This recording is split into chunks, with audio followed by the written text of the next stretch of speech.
There are many hindrances in our life for God to bless us.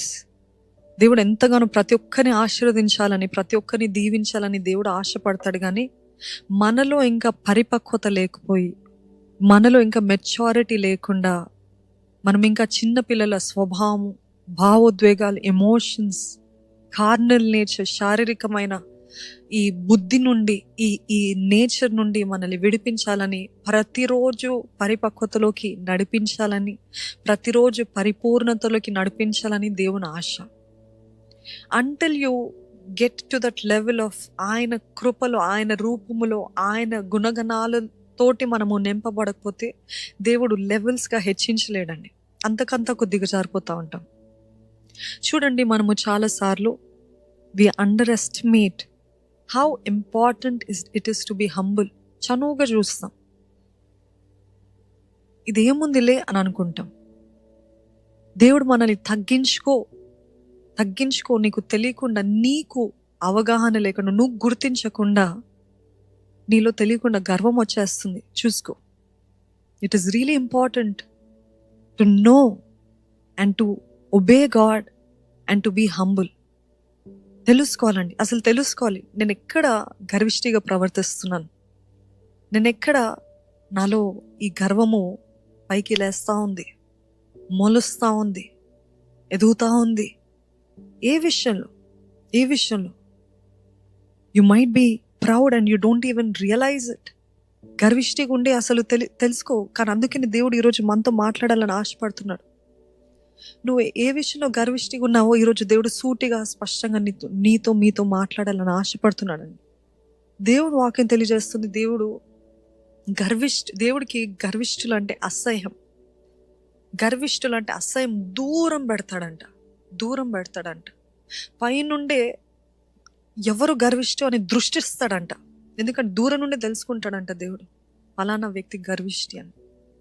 చూడండి, మన జీవితంలో మనం ఎన్నో వాదనలు చేస్తుంటాం, ఎంతో మందితోటి వాదిస్తూ ఉంటాం. కానీ గమనించారా, మీరు వాదించే వాదనలో కూడా ఎంతో గర్వం ఉంటుందని. నేను రైట్, నేను సరే, నేను చెప్పేది విను, ముందు నాది విను. నో, తెలియకుండా మనము వాదించే వాదనలో కూడా మన గర్వం మొలుస్తుంది, మనకు అర్థం కావట్లే.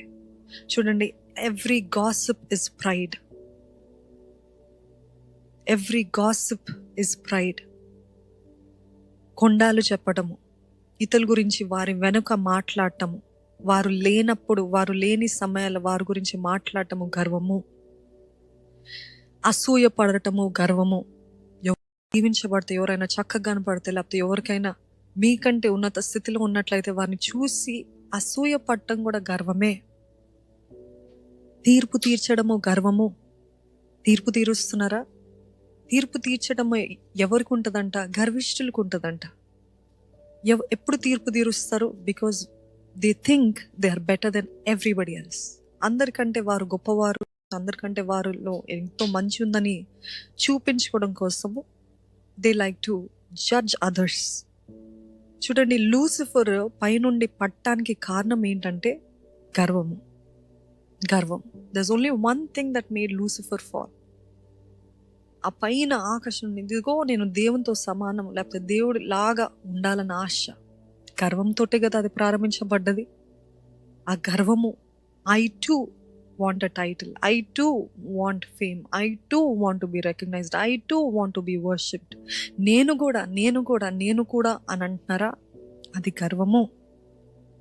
వాడు పట్టం మాత్రమే కాదు కానీ, అపవాది పట్టం మాత్రమే కాదు కానీ ఓవర్ టైం పనిచేస్తున్నాడంట మన జీవితాల్లో, మనల్ని కూడా గర్విష్ఠులుగా చేయాలని. మీకు అర్థం కావట్లేదు, మనకి తెలియట్లేదు. మనం అనుకుంటాం ఇది చిన్న వాదనే కదా. I just want to prove it to them that I'm right. నేను సరిగా ఉన్నానని I just want to tell them. అంటే నా పాయింట్ కూడా వినాలి కదా. ఎవరి గురించో గాసిప్ చేస్తున్నప్పుడు దీంట్లో ఏముందిలే అని అనుకుంటున్నారు. అది కూడా గర్వం నుండి మొలిచిందని మీకు అర్థం కావట్లేదు. అది ఎలాగ వస్తుందంటే, అపవాది గర్విష్టి కాబట్టి ప్రతి ఒక్కరిని కూడా గర్విష్టి చేయాలని వాడు ఆశ. ఎందుకంటే గర్వము దేవుడికి అసహ్యం అని తెలుసు. He knows pride, God hates pride. అందుకనే గర్విష్టిని దూరంగా పెడతాడంటే దేవుడు వారితో ఇంకా he doesn't like to be in relationship with proud people.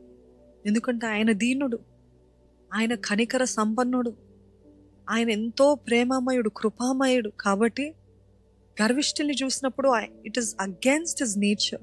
ఎందుకంటే దేవుడు అస్సలు ఏమాత్రము గర్విష్ఠి కాదండి.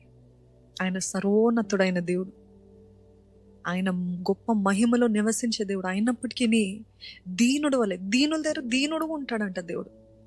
శత్రువుల దగ్గర ఆయన ఎంత గొప్ప దేవుడో చూపించుకుంటాడు. కానీ నిజంగా పిల్లల దగ్గర ఏ రీతిగా పిల్లల్లాగా ఉంటాడు చూడండి. చాలా మందిని చూస్తుంటాం కదా, చాలా తగ్గింపు కలిగిన వారు పిల్లల దగ్గర చిన్న పిల్లలాగా మారిపోతారు. ఎందుకంటే ఏమాత్రం గర్వం లేదు. మనం గమనించాల్సింది ఏంటిదంటే, we do not realize that God wants to bless you so much. Do you understand? ఇది చెప్పే మాటలు జాగ్రత్తగా వినండి. దేవుడు నిన్ను ఆశీర్వదించాలని ఎంతో ఆశపడుతున్నాడు. కానీ ఎందుకు అవ్వట్లేదు తెలుసా? ఎందుకు ఆశీర్వాదం పొందుకోవట్లేదు తెలుసా? Because you are not ready to handle it. You are not ready to handle it.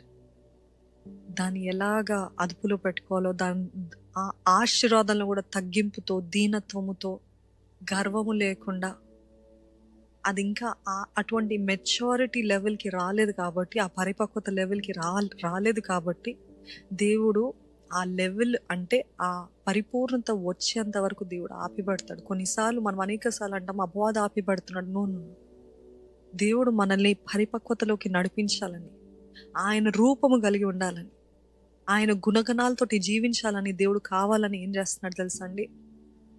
ఇవ్వచ్చు మీకు ఆశీర్వాదం. దీని ఒక ఉదాహరణగా చెప్పాలంటే, నా బిడ్డలకి కూడా, నా పెద్ద కొడుకుకి ఇవ్వచ్చు, గొప్ప వాటిని ఇవ్వచ్చు. కానీ నేను ఒకరోజు, ఇది ఒక ఉపమానంగా చెప్తున్నాను, ఒకవేళ నేను తల్లిగా ఒకరోజు ఆ బిడ్డ తన స్నేహితులతో కూర్చొని మాట్లాడటము, నాకేముంది తెలుసా, నాకు ఇది ఉంది తెలుసా, లేనప్పటికీ కూడా నాకు ఉంది తెలుసా, నాకు అది ఉంది తెలుసా అని గొప్పలు చెప్పుకుంటూ మాట్లాడుతూ ఉంటే, when I over here it I will get disappointed. When I over here it, ఏంటి ఇంత గర్విష్టి, మళ్ళీ నాకు తెలుసు నిజానికి అది లేదు. ఒకవేళ నిజానికి ఉన్నప్పటికీ కూడా ఎందుకు అంత డమ్మంగా మాట్లాడుతున్నాడు, ఎందుకు అంత గర్వంగా మాట్లాడుతున్నాడు అని చెప్పి, నా చేతిలో ఉండొచ్చు ఆ ఆశీర్వాదం, నా చేతిలో ఉండొచ్చు ఆ గిఫ్ట్, కానీ నేను పట్టి పెడతాను. నో, నేను ఫస్ట్ వాడికి పాఠం నేర్పించాలి, నేను ఫస్ట్ వాడికి నేర్పించాలి, ఫస్ట్ తనకి ఆ అండర్స్టాండింగ్ రావాలి. ఇట్లా గర్విష్టిలాగా ఉంటే అవ్వదు, ఈ రీతిగా నువ్వు ఢమ్మంగా మాట్లాడితే నేను చేయలేను, ఢమ్మంగా ప్రవర్తిస్తే అందరి ముందు నేను గొప్ప అని చూపించుకుంటే I cannot bless you, I cannot gift you అని చెప్పగలుగుతాను. అదే రీతిగా మన జీవితాల్లో కూడా He hears our conversations. God hears our conversations. God sees us.